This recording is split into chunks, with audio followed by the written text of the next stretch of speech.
Hi, my name is Esther Salami and you're welcome to Trending Today on the News Chronicle TV. Now let's talk about what everyone has been talking about. And when I say everyone, I mean the entire globe. I mean US Democrats and Republicans. And why is this? Because Donald Trump has withdrawn the United States of America from the United Nations Human Rights Council. No one saw this coming. Also, US aid staff has been called on to take a leave starting this Friday. Only those working on critical missions will be working. So even the US aid staff overseas, they are all coming back home. And then what has even caused much agitation on the internet, and when I say on the internet, I mean, every part of the globe, is Donald Trump's plan to take over the Gaza Strip. Yes, he plans on relocating about 1.7 million Palestinians to Egypt and Jordan, and then he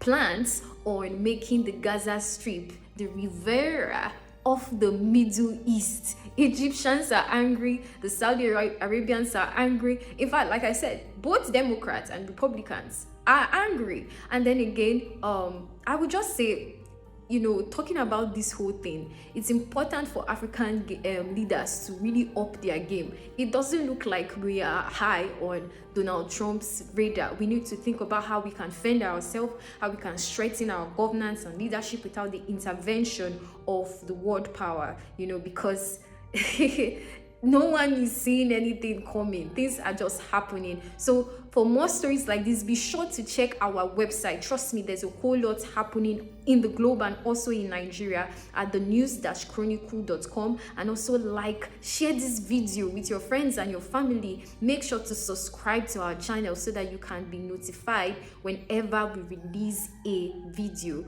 I'll see you next time. Bye-bye.